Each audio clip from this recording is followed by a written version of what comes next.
எங்கே மணக்குது பன்னீர், எங்கே மணக்குது திருநீர், அது சபரிமலையை மணக்குது, ஐயப்ப சாமி மனதில் அன்பு மணக்குது அப்படின்னு சொல்லுவாங்க. சந்தனப்பூ வாசம் குறித்தான உங்களுடைய பாடல் கூட ஒன்று இருக்கு. அது அருமையான பாட்டு. அது எனக்கு என் மனசுக்கு ரொம்ப கிட்ட இருக்கிற ஒரு பாட்டு. அருமையா இசைக்கு முகில நீர் பாட்டு. அதுலேருந்து ஒரு சில வரிகள் பாடுறேன். சந்தனப்பூ வாசம் வீசுதையா, அது சபரிக்கு அழைக்குது வாரோமையா. சந்தனப்பூ வாசம் வீசுதையா, அது சபரிக்கு அழைக்குது வாரோமையா. காடு மலை தாண்டியே சாமி வந்தோம் பெரும் பாதையே.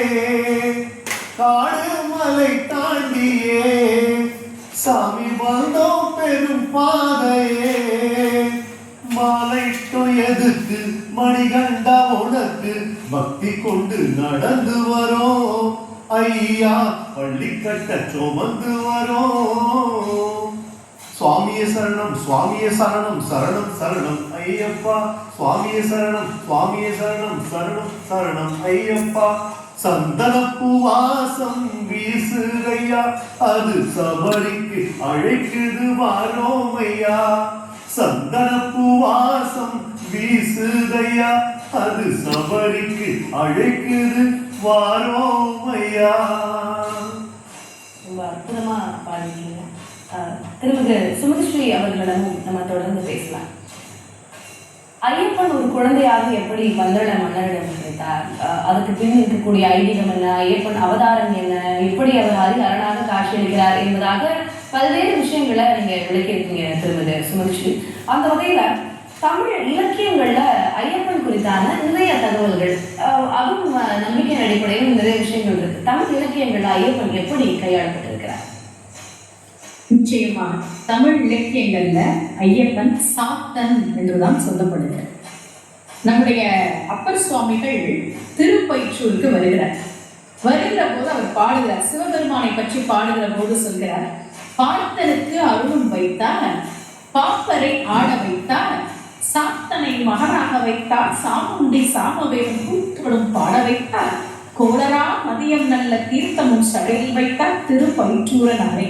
இதுல சாத்தனை மகனாக வைத்தார் என்கிறாரே அப்பர் சுவாமிகள். இதுல சாத்தன் என்பது ஐயப்பனை குறிக்கும்.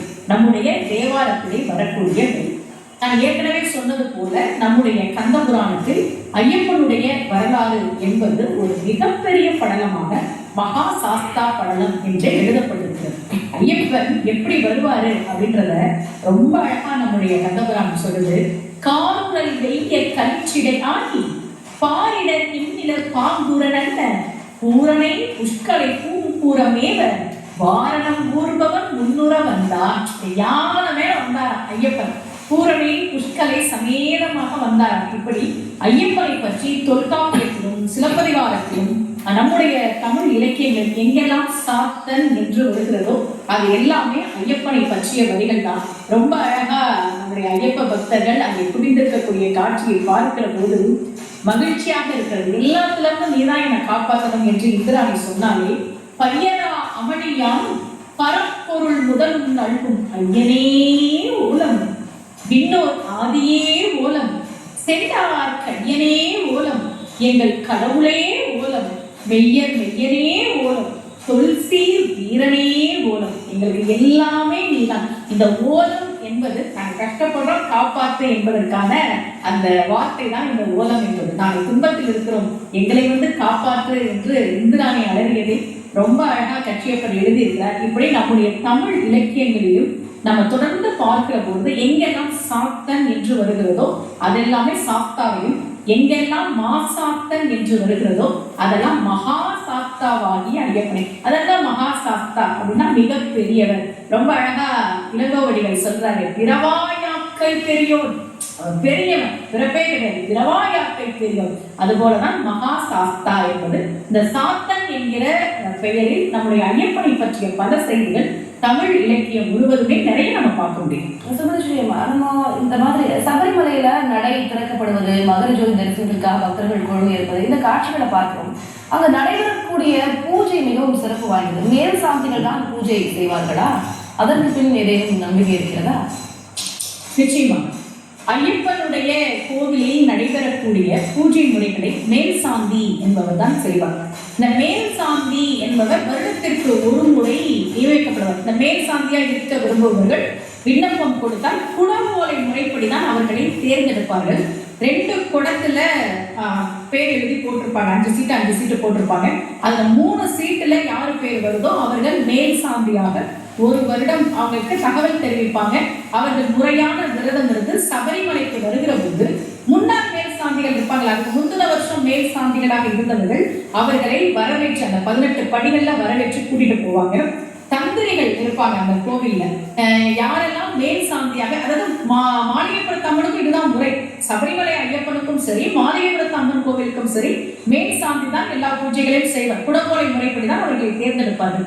அவர்களை ஐயப்பன் முன்னால் அமர்த்தி அவர்களுடைய தலையில் நீர் ஊற்றி அவர்களுக்கு தந்திரி தான் மந்திர உபதேசத்தையும் ஐயப்பனுடைய மூல மந்திர உபதேசத்தையும் பூஜா விதிகளையும் அவர்களுக்கு போதனை செய்யும். இதுல மேல் சாந்திகள் ஒவ்வொரு வருடமும் மாறுவார்கள். ஆனா தந்திரிகள் வந்து மாற மாட்டாங்க.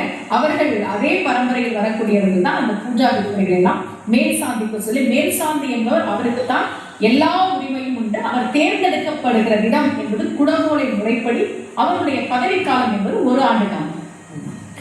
சுமதி ஸ்ரீ அவர்களே, 6 மணி 6-5 மணி அதுல இருந்து மகர ஜோதி தெரிய ஆரம்பிக்கும் அப்படின்ற ஒரு எதிர்பார்ப்பு இருக்கிறது அனைவரிடமும். இன்னும் சற்று நேரம் நடை திறக்கப்பட்டு ஜோதி வடிவாக ஒளி ரூபமாக ஐயப்பன் காட்சி தருவார் அப்படின்ற எதிர்பார்ப்பு அனைவருடைய கவனமும் தற்போது பொன்னம்பலமேட்டை நோக்கி இருக்கிறது. அந்த காட்சிகளை விவரங்களை இப்ப நம்ம என்ன பார்க்கிறோம், இனி அடுத்தடுத்து வரக்கூடிய வினாடிகள்ல என்ன நடைபெறும்? பந்தன அரண்மனையிலிருந்து திரு ஆபரண பெட்டி வந்து சேர்ந்திருக்கிறது. அதில் இருக்கக்கூடிய பொருட்களை எல்லாம் வைத்து நம்முடைய சபரிமலை சாஸ்தாவிற்கு இலவசனாக அங்கே அலங்காரம் நடந்து கொண்டிருக்கிறது. அதை தான் நாம் பார்த்து கொண்டிருந்தோம். அந்த கதவுகள் பூட்டப்பட்டிருந்தது. அவருக்கு அலங்காரம் முடிந்த பிறகு, அது மாலை சூரிய அஸ்தமனத்திற்கு பிறகு பொன்னம்பல மேட்டிலே, காந்தமலை என்று சொல்லப்படக்கூடிய அந்த பொன்னம்பல மேட்டிலே நம்முடைய தர்மசாஸ்தாவாக இருக்கக்கூடிய ஐயப்பன் ஜோதி வடிவிலே பக்தர்களுக்கு தரிசனம் தருகிறார்.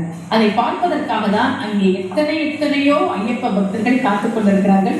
புதிய தலைமுறை மூலமும் உலகெங்கும் இருந்து எத்தனையோ பக்தர்கள் இந்த காட்சியை பார்ப்பதற்காக தான் காத்துக் கொண்டிருக்கிறார்கள். பொதுவாகவே நம்முடைய வழிபாட்டில் ஜோதி ரூபமாக இறைவனை வழிபாடு செய்வது என்பது மிக மிக முக்கியமானது. நீங்க பார்த்தீங்கன்னா கோவில், அதாவது சிலை இல்லாம கூட நம்ம வீட்டுல சாமி படம் கூட இல்லாம இருக்கும். புதுசா ஒரு வீட்டுக்கு நம்ம குடி போறோம், புதுசா ஒரு கடை ஆரம்பிக்கிறோம் அப்படின்னா சாமி போட்டோ இருக்கோ இல்லையோ முதல்ல நாம வந்து ஒரு விளக்கு ஏற்றுவோம்.